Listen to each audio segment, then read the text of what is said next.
Assalamualaikum warahmatullahi wabarakatuh. Selamat berjumpa di Ruang Pintar. Kali ini kita akan belajar bab 5, gelombang, bunyi, dan cahaya. Kita fokuskan pada materi resonansi. Materi ini sesuai dengan buku paket pada kurikulum Merdeka, halaman 134 untuk siswa kelas 11 SMA. Resonansi, tahukah kalian bahwa seorang penyanyi dapat memecahkan gelas dengan menggunakan suaranya? Hal ini disebabkan frekuensi suara penyanyi tersebut beresonansi dengan frekuensi alami gelas. Resonansi adalah suatu peristiwa yang menjadikan benda bergetar karena adanya getaran yang dilakukan benda lain, dan getaran yang dilakukan benda memiliki frekuensi yang sama.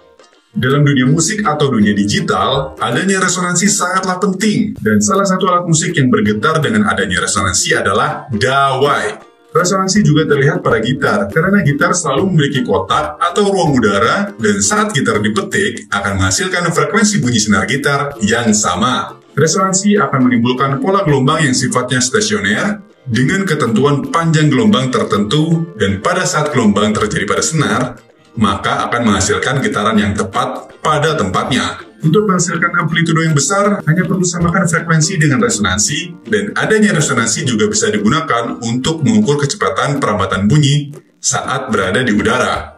Saat sumber bunyi menimbulkan getaran di atas sebuah tabung, maka panjang kolom udaranya akan terdengar sangat keras, dan hal ini menjadi pertanda adanya resonansi gelombang bunyi. Jadi, teori resonansi adalah salah satu teori yang menyebutkan bahwa peristiwa bergetarnya sistem fisis dengan frekuensi tertentu sangat dipengaruhi oleh fisis lainnya yang bergetar dengan frekuensi tertentu. Peristiwa resonansi adalah peristiwa yang terjadi pada saat frekuensi sumber memiliki nilai yang sama dan akan terdengar bunyi yang keras atau amplitude maksimum. Contoh resonansi bunyi dalam kehidupan sehari-hari ialah gitar. Gitar menjadi salah satu alat musik yang menghasilkan resonansi bunyi. Gitar menjadi alat musik yang digunakan dengan menggunakan teknik chord.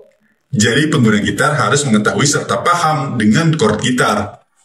Bunyi sebuah gitar akan terdengar karena rongga di dalam gitarnya ikut bergetar, dan bunyi gitar akan terdengar baik dengan memainkan chord gitar dengan benar. Truk. Saat truk yang bermuatan berat melewati sebuah rumah, maka akan terasa getaran di rumah itu, dan hal ini terlihat dari kaca jendela yang sering kali bergetar. Benda berat yang memiliki kecepatan akan menimbulkan sebuah getaran, dan hal ini sering kali terjadi pada rumah yang berada di pinggir jalan. Garputala. Garputala adalah salah satu peralatan yang memiliki resonansi saat dihentakkan dengan suatu benda. Garputala adalah salah satu peralatan yang memiliki resonansi saat dihentakkan dengan suatu benda. Garputala akan bergetar pada suatu frekuensi, dan saat garputala bergetar, maka akan menimbulkan bunyi. Garputala seringkali digunakan untuk menyetel gitar atau piano, dan peranan garputala sangatlah penting untuk memperbaiki suara alat musik. Kereta api. Saat melewati tempat yang banyak rumah, tentu kereta api yang lewat seringkali menimbulkan getaran dan membuat rumah menjadi bergetar dengan kencang. Warga yang memiliki rumah di dekat rel kereta api pasti akan merasakan sensasi rumah bergetar saat kereta api lewat. Aktivitas 5.6. Ayo amati. Lakukan percobaan ini secara berpasangan. Ukurlah panjang 5 benang dengan ukuran berbeda. Misalkan 30, 30, 30, ada yang 20 dan ada yang 10 cm. Siapkan plastisin atau pemberat sebagai pemberat atau bandul. Buatlah percobaan seperti gambar 5.25. Simpangkan salah satu bandul, kemudian lepaskan. Amati gerak bandul yang lain. Catat pengamatan kalian dan coba jelaskan kepada teman atau guru tentang hasil percobaan kalian. Misalkan saya peragakan di sini.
Demikian materi resonansi. Terima kasih. Assalamualaikum warahmatullahi wabarakatuh.